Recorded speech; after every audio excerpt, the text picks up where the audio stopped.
central banks. I'm not quite sure. Are we at 11? No. Okay, carry on. So how do these systems work? Well, basically they exchange one-to-one with sterling, which is a weakness, definitely, with these models, because we want to move beyond a fiat-based currency that we have today. But they exchange one-to-one with sterling, but they can only be used with independent businesses within the areas where they're based. So they're directly addressing this problem of less credit being squeezed for small businesses, and they're addressing the problem of the velocity problem, that the money that's coming into the economy is not going to small businesses, it's going into property, or it's going into speculation, as we saw yesterday with Mary's talk, because this money can't actually be put in the bank. There's nowhere to put it. You have to spend it. You actually have to do what the economists hypothesized money does. It's just used as a media exchange, never as a store of value, and it's put immediately into circulation. And it flows round and round and round, and in doing that, it creates demand. And I'm going to stop there. 2 minutes.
Okay, thanks.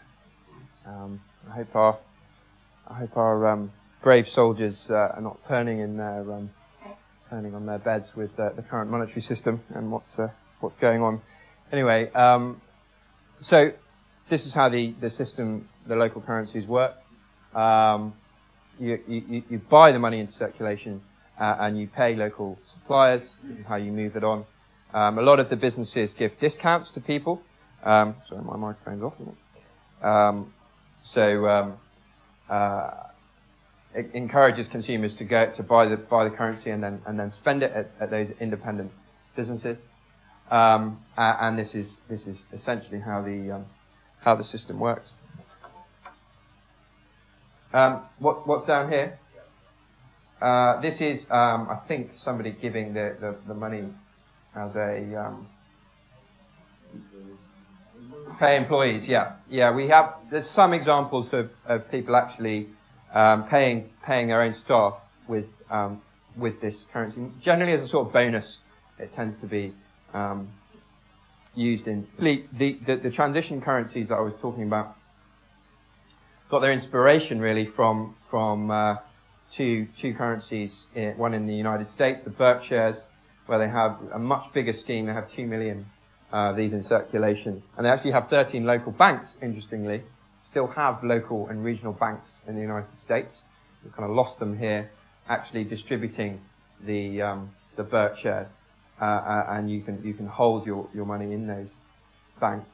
And in Germany, there's a variety of these currencies circulating called they're called Regiogeld, and the most successful one is the Chiemgauer, which actually has an interesting mechanism attached to it called demurrage, where the money loses value over time. So if you don't use it, if you hoard it, it actually loses value, and you need to get it stamped every quarter in order. And these are the 4 stamps along the bottom here. You have to get it stamped every quarter for it to maintain its value. And again, this is about trying to increase the velocity of money, trying to get it to move around the economy more effectively. And if any of you are interested in this, I can recommend a book by Silvio Gesell, the name of which I've completely forgotten. But he essentially used this kind of technique in a town called Virgil in Austria at the time of the Great Depression, issued these kinds of notes into circulation and achieved a massive transformation of the economic situation in a town that was on the verge of collapsing. And actually Keynes quotes Gesell quite heavily with this system. And it just comes back to that equation and sort of makes the point of how wrong that equation is, because the velocity of money is not constant. We do not instantly put money into circulation whenever we receive it. We do different things with it. And actually this graph shows that point very clearly. This is by a guy, Christian Galeri is the guy in Germany who created the Chiemgauer, and he's mapped here the velocity of the German mark against over time. This is from 1975 to 2007. And that really, again, is because the banking sector was putting more and more money into assets and less into the productive sector.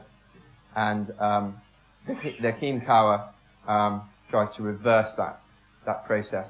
And the Chiemgauer increases the velocity of money and thus increases demand. Just some stuff about the Brixton pound. We have 30,000 in circulation at the moment, 180 businesses accepting it. 1,000 residents in our loyalty club. Got some financial support from the council. Had a huge impact, really. The head of Brixton Town Centre did some calculation that created £100,000 worth of positive media coverage for Brixton. Here's some of it. This is the Times did an editorial on it, which was very exciting, and that's the local newspapers. I actually took this lady around Brixton, showed her all the little market stores that you basically never see if you just come into Brixton, because the high street is completely dominated with these large chains. But behind the high street there is some wonderful little African stores, and as you can see there, the Daily Mirror got very excited about it.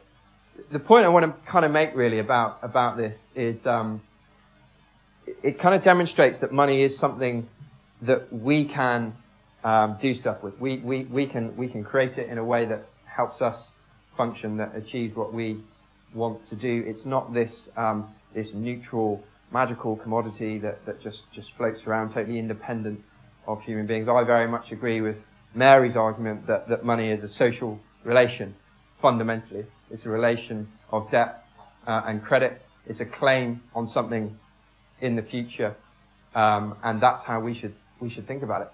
And there's evidence that money as a unit of account, determined by a community, is the key function of money, is prior to its function as a media of exchange or a store of value.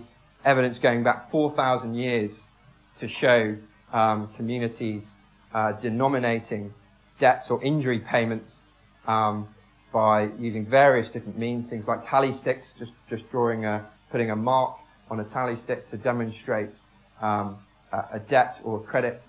And this is well before coins, it's well before gold, it's well before any of the systems we're familiar with today. And I think these currencies, because there's enormous transaction costs for businesses involved using the Brixton pound. I mean, it doesn't really make sense from a sort of economics perspective. You can only use it in 180 places in Brixton. You've got to find out where they are, and you've got to change it back to sterling to put it in the bank. Why are they doing it? It's a sort of interesting kind of question, and obviously economists think they're completely bonkers. But there's something else going on there. They realise that it speaks to them in a way that sterling doesn't.